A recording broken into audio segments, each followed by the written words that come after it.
Okay, hey guys, what's up? I have been watching the controversial, Jesus. Hey guys, what's up? I've been watching the controversial parenting tags, and I've been wanting to do it for a while. So since my son is sleeping, I'm going to attempt to go ahead and do this. I guess you can say I'm going to do that tag, but remixed, because there's a couple of things that, just being a parent, and that I think are topics that are also controversial, because I get into, not say I get into it with people about it. Well, some of these things I got into people about, and then it's just other things, just me observing. And so this is going to be the controversial tag, parenting tag remix. And I'm going to post this video as a video response for anyone's whose video I've, watched and kind of got inspiration to do this tag from. So let's get started. Also, I think mine, only because of kind of my views on some of the things, are going to be a little out of order compared to how most people have completed the tag. Okay. So just getting my notes. The first one is, I think it's still for everyone, pro-life, pro-choice. People always say you can't be in the middle, like both. I am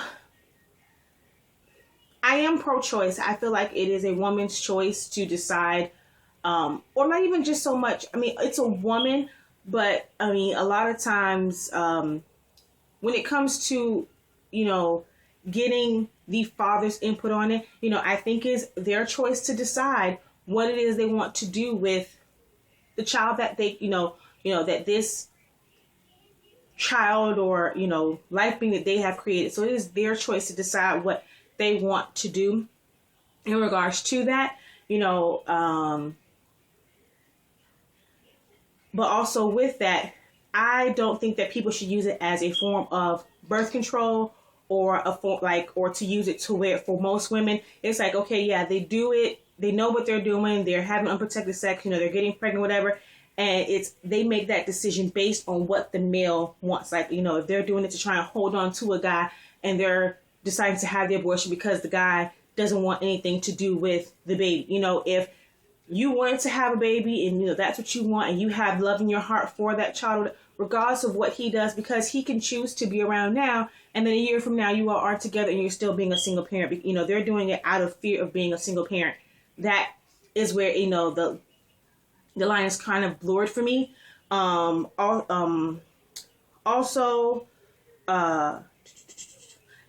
I think there should be regulations on when you can do it. I know this is going to cause a lot of, uproar as far as, well, whether it's a day after conception, 6 months after conception, it's still, a living being or living organism, living cells or whatever. But, it's not so much frowned upon when it's like in the early stages, when there really are just a bunch of cells and not so much, a heartbeat. Although I know for my son, we saw his heartbeat at 8 weeks. Even then, like some people do it like 12, they don't like to do it until they can see it and know they can get it all out. But I think when people go and they wait and they wait and they wait, and they're like 5-6 months, like you've literally felt this child move in your stomach, yet you still decide to go and abort it. I just think that is that's just ridiculous. That's barbaric. That's ridiculous, to where you physically felt this child move in your body. Like, it can kick you, it can punch at you, and you still decide to go get an abortion. That's just crazy to me. I know some people say, under certain circumstances, of course, if it's life or death, it's like a medical issue and you really can't, it's going to affect you living, and you have to, and a doctor's recommending that, it's like a tubal pregnancy or whatever.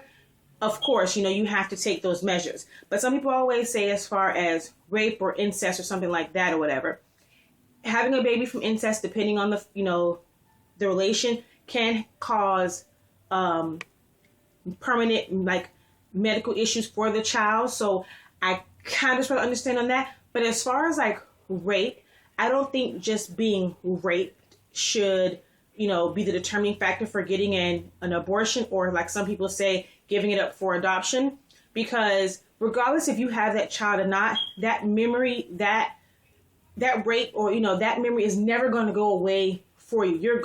Regardless if the child is here or not, you're still going to be a victim of rape. And I know some people just don't want to have that constant reminder, but anytime you hear about rape, see it on TV, it's going to come back. So you can't really put it on, I'm going to get an abortion because I don't want that constant reminder, because there are going to be a lot of things that can be a constant reminder for rape. I know I just went on and on and on about that one. That one's going to be kind of long. But the next one kind of into that is adoption. I am, of course, anyone who is against adoption, I don't understand why you would be. I think for me, what makes it a controversial topic is, why some people choose to put their children up for adoption, how, children who are put up for adoption feel.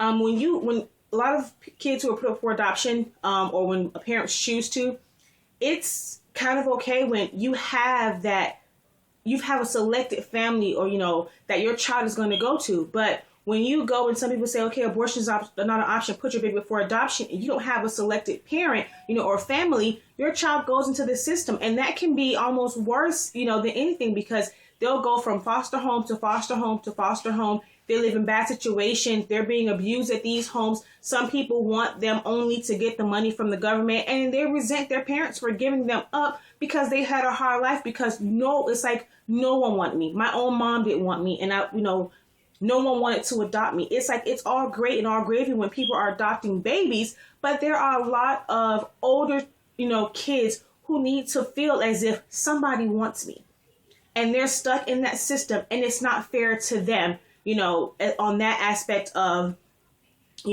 adoption. So that's like kind of how I feel, like I said earlier, about being raped. Yeah, you can go and you can deliver this child and give it for adoption, but it's like, what about the love in your heart? Forget the person that raped you. Do you have enough love in your heart to love someone that has your blood, your DNA running through them? So adoption has kind of twofold, and I don't like how expensive adoption is. It's a great option for those who have kids, or for some people who want to bring other kids. Like me, I wish I could adopt, but I wouldn't adopt a baby because I am able to have them. If I could, I would want to adopt someone that's older so they can feel that, someone wants me.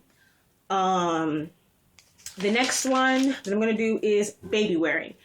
I am all for baby wearing. Some people I've watched, and they don't understand why it's controversial. I don't know about other cultures, but I know for me, being African American, a lot of times, you'll get old school people that say, or like even now, like the newer school have adopted because they've adopted it because they've heard so many people say the phrase, or you're gonna make your baby lap happy, don't pick them up all the time, and things like that. I kind of baby wore out of, not really say necessity. I love it. My son is 18 months.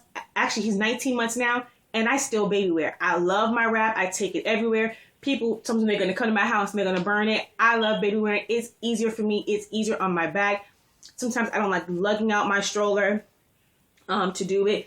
I breastfed him until he was 14 months. So for breastfeeding purposes, it was the most convenient thing in the world. My mom hates the fact that I baby wore because she's like, it makes him so attached to you. So I think that's the controversial part of it, is because, the baby wearing, because people think that it makes your baby spoiled or lap happy and they become too clingy. So that's why, but for me, I'm like, why not be, my mom's looking at me, why not be, close to your child? For breastfeeding purposes, it was great for me. And so I think I just kind of fell into baby wearing because it was the convenient way for me to nurse him and be able to cook, clean, and do whatever. I love I call it a Moby wrap, but it's not really the official one. I was not about to pay $40. That's a whole other video, but I got, the fabric from Walmart, and it was on sale, and I made me 2 wraps. So, okay. The next one on my list is co-sleeping. A lot of people, I think, confuse what co-sleep, get confused as far as co-sleeping and bed sharing, because co-sleeping is simply having the child sleep near you. Like, my mom used to, didn't like the fact of when I was to tell her, okay, well, we put Kai in his room, his crib, because she feels like it was on the other side of the house. Oh, you won't be able to hear him, If something happens, you're relying on catching something on a monitor, or you sleeping so lightly that you can hear what's going on or hear your child when they wake up. So co-sleeping is not so much bed sharing.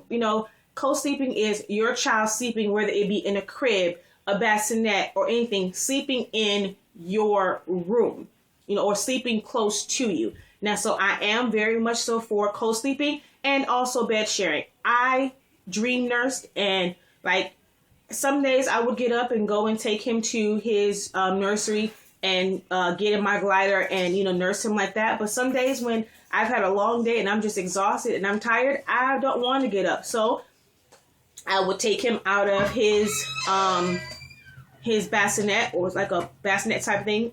And I would nurse him and he would fall asleep. I would fall asleep. So we did bed share. And we still do it now. Sometimes it's inconvenient. Sometimes we'll let him fall asleep in our bed and then put him in his crib. Sometimes it's inconvenient, especially for, with my husband and, with lovemaking and stuff, it can be inconvenient. But if it's just a matter of, you know what, I'm going to do a separate video, but I'm for co-sleeping and for bed sharing. Cry it out method. That's another one that I think some people, depending on what you're talking about when it comes to cry it out. If you're talking about cry it out method as part of sleep scheduling and to get them on a schedule and to get them to go to sleep by themselves where you don't have to rock them and do things like that, it's kind of messed up. And I'm not going to lie, I tried it once or twice and I just couldn't do it. As far as like listening to him just sitting in a crib and just like rattling the crib back and forth, going crazy to fall asleep, and I would try going there soothing him. It just didn't work. And I'm like, even sometimes when he just does not want to go to bed, he does not want to go to bed, and I can be holding him and he's still crying, So when it comes to crying out for sleeping, maybe not so much, but for other things, people are saying, oh, they just can't watch their child cry. They're crying for a reason. They need or want something. There's a difference between your child crying because they need something to be changed, to be fed, to be soothed, comforted, and them just wanting something that they can't have. My son has temper tantrums all the time, and he wants something that he can't have. I'm not going to give it to him. He wants to scream and yell. I'm not going to go and, continue to comfort him or give in to what he wants to get, because he has to learn. You can't have everything that you want. So am I going to sit there and let you cry? Yes, cry, because you're not going to get it. You can't have that, and I'm not going to give it to you. So if you want to cry it out until you're tired, that's on you. I can be holding him and he will cry. So it's not like I'm neglecting him. I'm leaving him in another room or leaving him somewhere, throwing him in a crib and just letting him cry it out. I can be holding him and he's crying. Babies cry. I don't understand why people have an issue with a baby crying it out and feel like they always have to soothe them. Not saying you have to teach them that they aren't going to get everything in life, but you kind of have to. So I'm all for crying it out when warranted and when needed, but not just to go and throw your child in another room and you're sitting here and you're doing something else and they're just in there screaming their heads off. No. And to go into that, spanking. Who was it? Oh my gosh, I cannot think of her name. I just watched her video and her husband had me cracking up. And she was saying, don't say whooping, but for us in African American community, that's what it's, that's what our parents are, our grandparents would say to us. Our family would say, I'm a whoop yo, so it's like whoopings are totally different. Or for them to say, I'm gonna beat your, beatings are different. A spanking, a pop on the hand, a little pop on the tush or whatever. When, you're saying no, sometimes they don't understand the consequences of certain things, especially when it's a baby and they're starting to explore and do certain things. So for me, I am for spanking because sometimes you need that. You can go and talk to your blue in the face, but sometimes you need that shock value of, you're telling them and they're not listening and they're either talking over you or doing things like that, to where you need that shock value to go kind of to get their attention, to say, don't do that, and sometimes it's a jerk reaction to where if they're going for something dangerous, sometimes it is like, to snatch their hand back or pop or something like that. Or if they're just doing something that's just out, just crazy, sometimes, popping to kind of get their attention, to me is warranted. but just straight out beating your child, no. I was beat to the extreme. Some people may see this, my mom's gonna be pissed, but I was beat with an extension cord before. So, and some people say, as far as like babies, I think you kind of need that. The older they get, you have things that you can do to not have to beat them, as far as taking things away when they understand that consequence. But when you're talking about a baby or a toddler, when they don't understand, taking something away, because my son, his attention span is this small. I can take one thing away. He doesn't care. He's going to find something else to play with. So, depending on the child, depending on the age, certain discipline measures have to be taken. Some work at some age, some don't work, at a certain age, so, vice versa. So spanking, I'm all for it, but not abusing, not beating, not whooping your child's behind, not doing it out of anger. I think when you spank, it should be, out of love, and I'm trying to protect you from something, compared to some people who do it out of anger. I'm not going to say frustration, because sometimes when they're just going crazy, you do get sometimes I know I get frustrated, and I'll pop him and I'll feel really, really bad about it, and I'll pick him up, and because I'm a stay-at-home mom, I get frustrated sometimes when it's like the same thing day in and day out. So I'm not going to say so much out of frustration, but when you're doing it out of anger and like malice, and you're just doing it just to beat your child, and you're just mad because they're yelling, they're crying it out. It's like, you let them cry. You're not going to comfort them. They're crying because you're going to let them cry it out, but then you're going to spank them because they won't shut up. I think that is just ridiculous. Now, kind of like on my remix, I just want to add it like in this section, cursing at your children. So I know a lot of people, that's what they're used to doing. I'm not saying, some people feel like, oh, I'm not going to change because I have a child. And a lot of people curse around their child. I think, especially when you're doing it early, it affects their vocabulary and things like that, because I hate it. I hate to see small kids and toddlers and stuff like that, where they're saying B word or, shit or, certain curse words, and people think it's cute. It's not cute. So I understand sometimes, if that's how you are, you may not realize you curse around your kids, but cursing at your kids, I hate when people say, sit your mother effing behind down, or shut the F up, or stop that, and people, I'm sorry, excuse me, sometimes people will call, a young girl a bitch. I cannot stand that. So for me, cursing at your children is just a big no-no. I can't stand it. It's just ridiculous. I'm looking at my list, and I kind of want to go back to add something in for my remix as far as like the co-sleeping and stuff like that. I did want to talk about back sleeping, putting your infants to sleep on back versus side versus stomach. I know they say, laying them on their back is best and things of that nature to kind of help prevent SIDS and things of that nature. For me, for our family, that did not work. When I put my son on his back, like for the hospital, they complained and they would come in and they would get all upset and they would make me put him on his back. Hey, there were a lot of nurses there and there was a lot of help there, so I didn't, I didn't say so much about it. But when we got home, sleeping on his back didn't work for us. Even if we swaddled him or whatever, what worked for us was sometimes not so much him sleeping on his stomach. I'm going to do a separate video and check that one out when I do my things that things that helped me survive, certain months. We had a baby trans close and cozy, and we put his boppy in there, and it has I'll show the picture later. Go ahead and check that video out when I post it. But we kind of made a modified womb, you can say, to where he was able to nestle himself like he was still in the womb. And, it comforted him and he was able to sleep, long periods of time. So for us, sleeping on the back did not work. I understand people say that's best and to prevent SIDS, but, figure out what works best for your child. So I'm not, totally against sleeping on the back if it works for your child, but, it didn't work for us, so I don't think there's an issue with you not, putting your infant to sleep on its back. Okay, I did spanking. Circumcision. I never thought that my son would be circumcised. Growing up, all I knew was circumcised penis, and that's all I was seeing. My husband is not, so I just automatically assumed when we found out we were having a boy that he would not want him circumcised.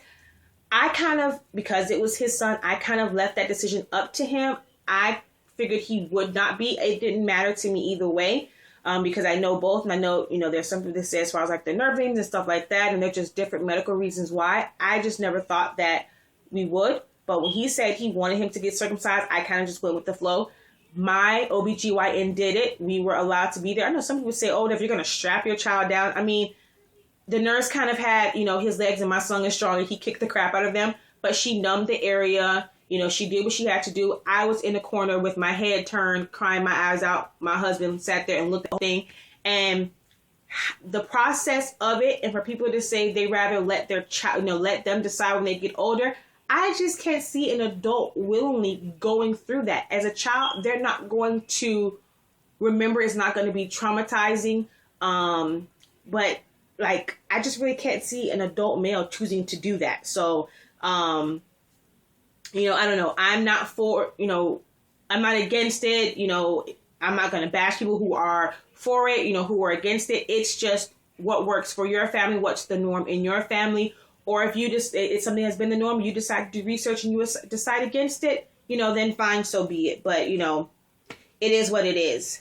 Oh God, what was that? Oh, baby piercings.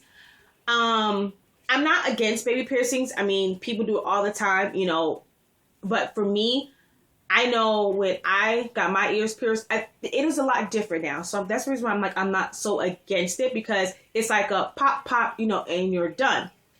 With me, and how I grew up, I have a picture, and I wish I had it, to where my aunt, may she rest in peace, she pierced my ears, and it was the old school method with the piece of ice, the lighter, the needle, and I'm sitting up here screaming like I look like I am in torture, because she's piercing my ears herself. I'm laying on her lap, and it was the whole ice thing and the burning of the needle and popping it in. I'm like, that's crazy. And I barely even wear earrings now. I lose them too much to deal with it. So for me, as far as doing it, it's not so much of me being against putting a hole in my child's ear. But when I do have a daughter, I think I want to reserve that for a special moment, to where once she decides she wants to, for me to feel like I'm giving her something that she wants, like, for her to be excited about, getting her ears pierced for the first time, which is the only reason why I would delay getting my daughter's ears pierced, because I want her to feel like, that's her big girl moment, to where she can finally get her ears pierced. Same thing with hair. I'm natural. I've been natural for 3 years, even though I have twists in my hair. So when it comes to like doing her hair and stuff like that, as far as doing perms and stuff, that's something I probably would never give my child a perm, because I would never get one. But, as far as straightening her hair, I want that to be something that my daughter can look forward to, as far as getting her hair straightened for the first time. So it's just, I think I'm reserving those things just for a bonding moment with my child, Vaccinations. I am kind of against certain vaccinations or vaccinating. I went through this back and forth with my husband, because he didn't understand why I was, against it. My whole thing is, I understand for the certain school systems, you have to be vaccinated, and people always say, oh, you're putting my child at risk. Your child isn't at risk, because if you all have so much faith in these vaccinations, it's my child. If I choose not to vaccinate, that's at risk, not yours, because yours have been vaccinated. And if you're still afraid of a risk, why get vaccinated is, my stance on it.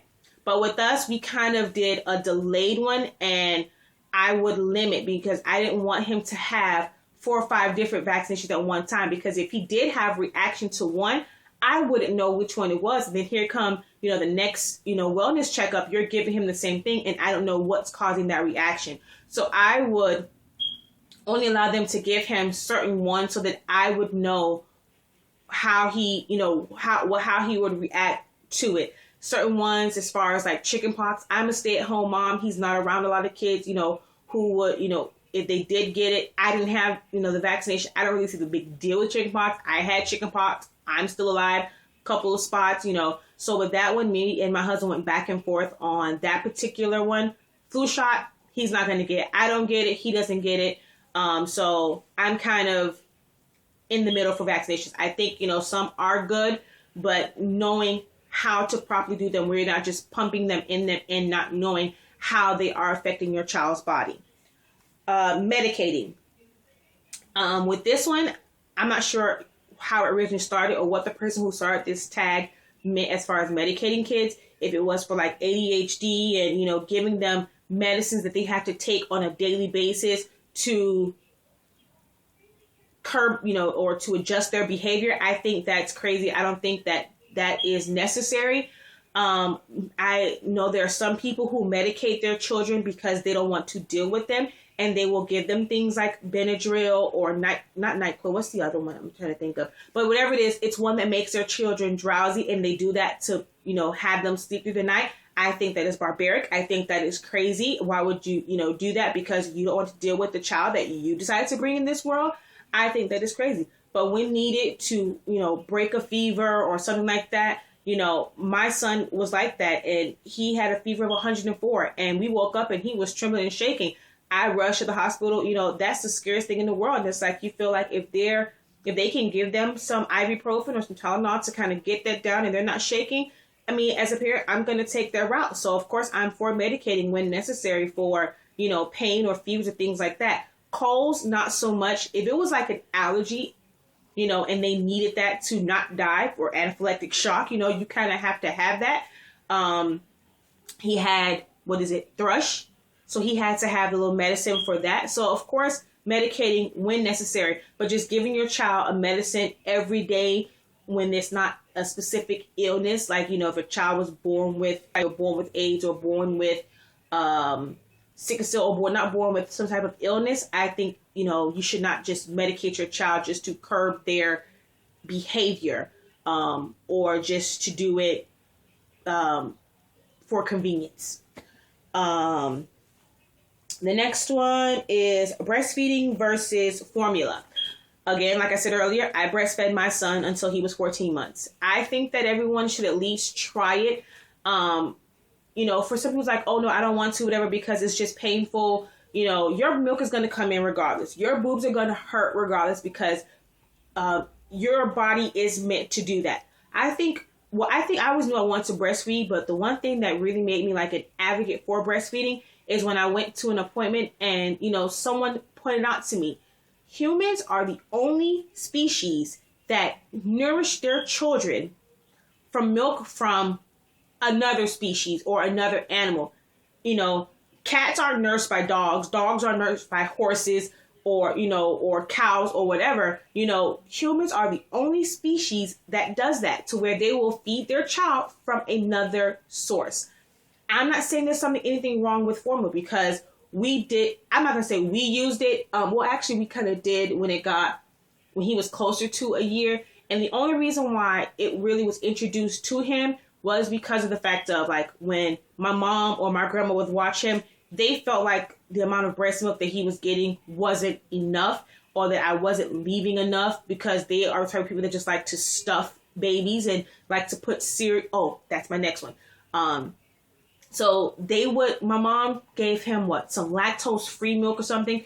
And I'm like, well, if he's going to come to you and she's going to do foolish stuff regardless, I'd rather her give him the proper source of, you know, food for babies, and just give him something like lactose milk or, you know, lactose-free milk or anything like that. So, you know, she would purchase, because I wasn't going to get it, you know, the powder kind, to where she could just make it whenever she needed it. So of course we supplemented, you know, with formula sometimes, like if I was sleeping and there wasn't any defrosted breast milk and he needs to feed him right away, you know, we would have a stash of powdered formula to where he can make a bottle real quick for him. But I think that every woman should at least try, you know, if nothing else, the first couple of days to give your child that colostrum. I know you may feel like they're not getting enough, but breastfeeding is totally different from formula, because it has so many other additives in it that will make them full.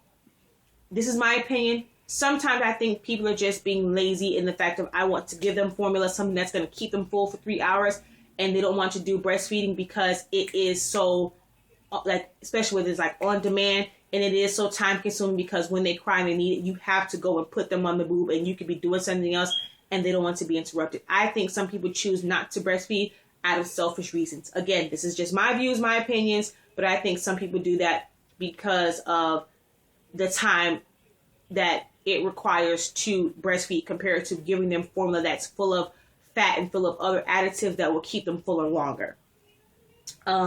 With that one, the other one I want to talk about was solids before 6 months. I don't agree with that. I just feel like, they don't have, that is with their digestive system, it's developing everything with the child. It's developing. Some people feel like, oh, well, your child was getting all this kind of food when they were in your womb, but that's not true. It's not as if like a piece of chicken went from your mouth through your stomach through the umbilical cord and went to your child. There was nutrients that your child was feeding off of, but not so much eating a piece of chicken or eating peas or eating whatever. Their digestive system is still developing. It's used to getting it, not even eating it, getting it through their umbilical cord. So giving them something like that so early does have an effect. And I know firsthand because, again, with my mom, when I wasn't there, she thought it was funny to sneak and give it to him, and it messed him up. To where from breast milk, I had a son that was constantly going to the restroom. They introduced that cereal into his milk against my wishes, and it had him to where he was constipated. It affected him in different ways. His face broke out. There are certain things. My son, as far as us, we did not give him food until I think it was like a week or two before, 6 months, just to kind of try it out. And he really did not, he didn't take well to it. But when we knew that he was ready for solids, we were eating lasagna, and my son reached for that spoon and he ate it.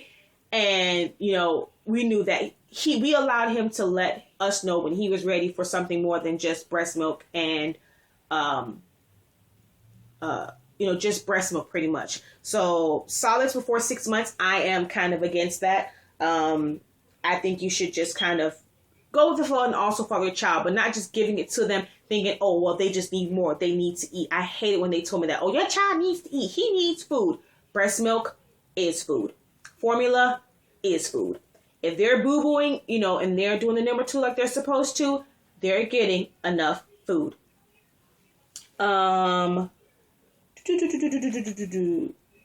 Schooling. Home school versus public school versus private school versus charter. Homeschool was never really, I kind of thought about it, especially with being a stay-at-home mom. But even now, I wish that I can put him in, childcare for 2 or 3 days, 1 or 2 or 3 days out of the week, just so that he can have the interaction. I can kind of have that break, because sometimes you just need that release and you need time. So homeschool, I kind of go back and forth about it, only because I worry about, the time that I can have for myself. It may seem selfish, but you kind of need, your time. I need time to where I'm not mommy. I'm not, the wife. I just need time to be Shakia. And, doing homeschooling, and with my husband having the job that he has, it's very hard for me to get that time. So I'm not against it, when it's needed, or if my child comes to me and say, school is rough, or the kids there are horrible, and it's something that we discuss as a family, and it's something that we need to do, I'm all for, homeschool. And after that situation in, Connecticut, I was like, come on, like in elementary school, like I understand, at Columbine, the high school, kids themselves, but for someone to go into elementary school, they're not even safe there. I really considered, and I'm still considering homeschooling, only because of that. It's like, for me, it's a fear, of what's going to happen to my child out there. Public schools, I have no issue with them. I am a product of a public school. I am a very smart person, so it's not always bad. It's, sometimes the school district, it's the teachers.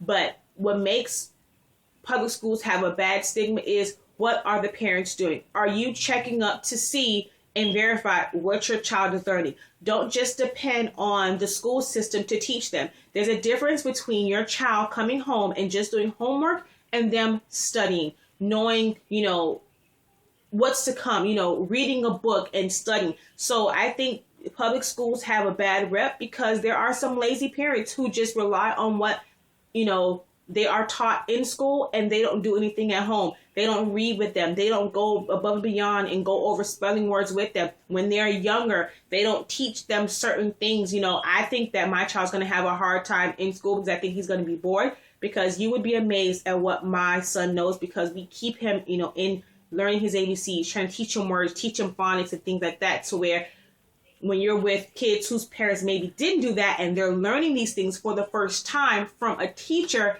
for him, he may seem kind of bored because it's like, okay, well, my mom, my grandmother, my parents, they've already done that with me. So I kind of worry about that too sometimes. So I think public schools are great as a tool for them to go and socialize and them to get the foundation, and then you build on that. Private schools, it's just, to me, it doesn't matter if it's private or public. Private, it just means that as far as like the size of the class, but it does not make the teachers any better. They kind of go through the same schooling that public school teachers do. It's just a matter of, how they operate, and how public schools operate depends on the feedback that the parents get. If you don't require anything of your schools other than your child just to go there, and you're not verifying what they're teaching your child, you can't complain about the education that they're receiving if you're not involved. Private schools, I think it's just how they operate, and the fact that because people are giving their money, they're checking up on what they're doing. Charter schools, it's okay. Like charter and magnet schools here, but charter schools are kind of like private, but it just gives you another. So they're all great options to me as an educational tool. I don't think there's any difference in them. It's all in what you as a parent put behind what they're learning in school. It doesn't matter what school they go to, but you as a parent have to enforce, have to encourage, have to build upon what they're learning in school. Cloth diapering versus disposable. I don't understand why that's controversial, because it's just, to me, that's just a preference. We cloth diaper, that's our primary source of, diapering. But does he use disposables? Does he, at this point now, is he in pull-ups and we use them? When I need to, really clean, or if I wasn't paying attention and he's down to like the last one and I need to put him on some pull-ups, of course, disposables are, a bad thing. When needed, I prefer cloth. I don't care for the disposables because of how they feel when he gets wet, and I hate the squishy cloth diapers. It's inconvenient sometimes because of the fluffy butt, and you have to kind of buy them bigger clothes when it's a boy, especially for like pants and things. But I love his fluffy butt. I love the colors they come in. For us, we made it to where it's convenient for us. It's not a hard process. I wasn't always a stay-at-home mom, so people say, oh, whatever, it's easier for you because you're a stay-at-home mom. His first, 3 months I was working, I still, did, the cloth diapering thing. So it's all in, a preference. Some people say for rashes. My son has gotten a rash, in both of them. So it's not really that. For us, it's just a matter of finances. It's our first son. They have, they will last a long time. We don't have to worry about, repurchasing them for, future children. So for us, it was a financial aspect as far as why we started it, but I love it. I actually hate when I have to put him in a disposable. But I think that is it as far as the original tag and then my little remix. I know I kind of mixed up, the order of it, but of course I'll put, all the things that I discussed in the description box. And if there's anyone